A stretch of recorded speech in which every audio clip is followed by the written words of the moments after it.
चलिए, और बड़ी खबर इस वक्त की बंगाल से आ रही है। आपको बता दें कि कहीं न कहीं जो एक मामला आया था डॉक्टर के रेप का, उसमें सजा का ऐलान होगा। फिलहाल फैसले को सुरक्षित रखा गया है। बंगाल से इस वक्त की बड़ी खबर, कोलकाता रेप मर्डर केस का मामला दोपहर 2:45 तक सजा पर फैसला सुरक्षित रखा गया है। दोषी रॉय को सियालदह कोर्ट सुनाएगी ये सजा, और सीबीआई के वकील ने कहा है कि फांसी की सजा मिले तभी लोगों में विश्वास पैदा होगा। दोषी को सजाए मौत से ही विश्वास लौटेगा। और कोलकाता रेप मर्डर केस का यह मामला है।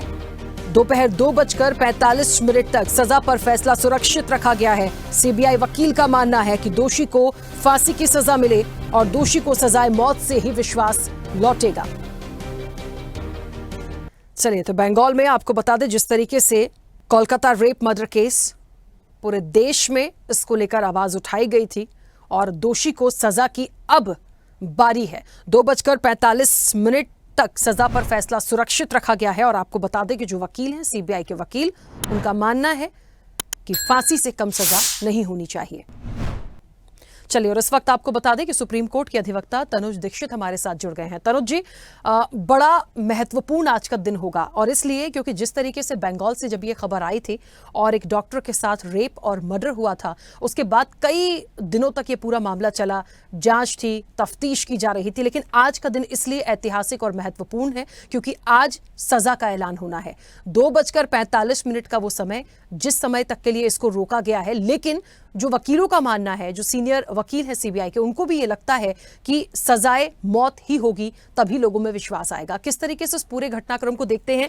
और वाकई में मैं ये तो कहूंगी, इस मामले में थोड़ा वक्त जरूर लगा, लेकिन आज का जो भी निर्णय होगा वो ऐतिहासिक होगा। किस तरह से देखते हैं? देखिए, जब से देश में नए कानून, क्रिमिनल लॉ लागू हुए हैं, खास करके भारतीय नागरिक सुरक्षा संहिता, उसके तहत जो प्रोसीजर है वो इस जघन्य कांड के 162 दिनों के अंदर जज ने अपना फैसला जो है वो एक रिजर्व रख रखा है। और आज उसको जो है 2:45 पर अपना जज फैसला भी सुनाएंगे। 9 अगस्त 2024 को जब ये कोलकाता के आर्चीकर मेडिकल कॉलेज में डॉक्टर के साथ में रेप और मर्डर का केस हुआ, तो पूरा देश पूरी तरीके से हिल गया। और हमने देखा कि किस तरीके से उसमें कई आरोपी होने की एक वो थी, लोगों की कवायद थी, लेकिन फिर संजय रॉय जो है वही मुख्य आरोपी और इसके षड्यंत्रकारी के रूप में देखा गया उन्हें। संजय रॉय के ऊपर जो है भारतीय न्याय संहिता की धारा 64, धारा 66 और धारा 103 सब क्लॉज 1 के तहत उसे दोषी पाया गया है।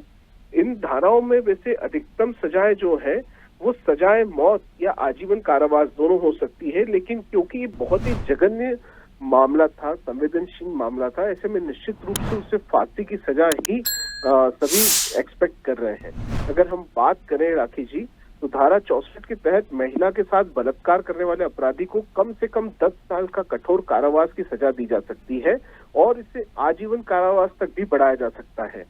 इसके साथ इसमें पेनल्टीज के भी प्रावधान है। वहीं धारा 66 की अगर हम बात करें तो इसके तहत अगर कोई शख्स किसी महिला को ऐसी चोट पहुंचाता है जिससे उसकी मौत हो जाए या निष्क्रिय अवस्था में चली जाए, तो कम से कम 20 साल की सजा या कारावास उसमें हो सकती है। और वही भारतीय न्याय संहिता की धारा 103 सबसेक्शन 1 की अगर हम बात करें तो इसके तहत यदि कोई अपराधी किसी की हत्या करता है तो उसे उम्र कैद या मौत की सजा भी हो सकती है। तो ऐसे ले देकर के तीनों ही धाराओं में उम्र कैद तो तय है, लेकिन कहीं ना कहीं मौत की सजा की भी इसमें कवायदें लगाई जा रही हैं। जी बिल्कुल तनुज जी, जाहिर तौर पर बड़ा गंभीर ये मामला था और क्योंकि पूरे देश ने आवाज उठाई थी, तो आज क्योंकि आप भी इस चीज को मानते हैं, पूरा देश यही मांग करेगा।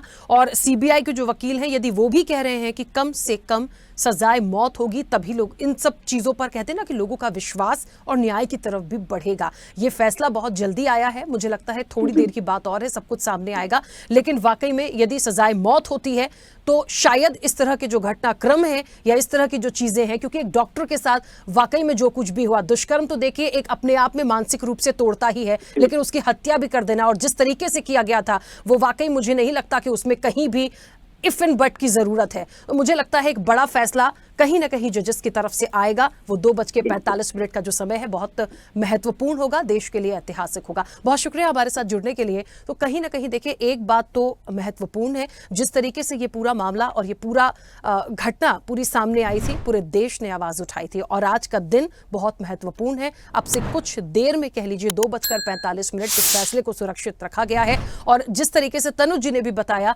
जो धाराएं लगाई गई हैं, सिर्फ दुष्कर्म नहीं था, तकलीफ पहुंचाने के साथ साथ मर्डर भी था, तो इसमें सजाए मौत ही उसको हो सकती है।